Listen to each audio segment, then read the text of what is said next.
itong malaking bahay na to. Ayun pala. Dito ka lang nakatira sa kulungan ng aso?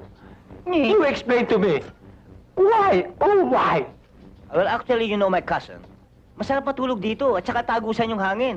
At saka nakakasawa na matulog sa air-condition na kwarto, hinihika ako eh. Tsaka mabuti rito. Centralized. Pinaniwala mo kami nila Lola. Na multimillionaire ka na.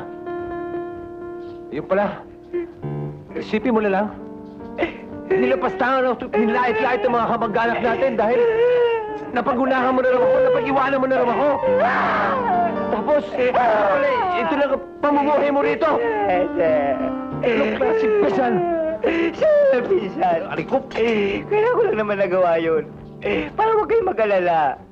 Sorry, pinsan. Hindi ko na makakalaang luluwas ka rito eh. Sorry, wala. Basta itong mga katarataduhan mo to, makakarating to lahat sa atin.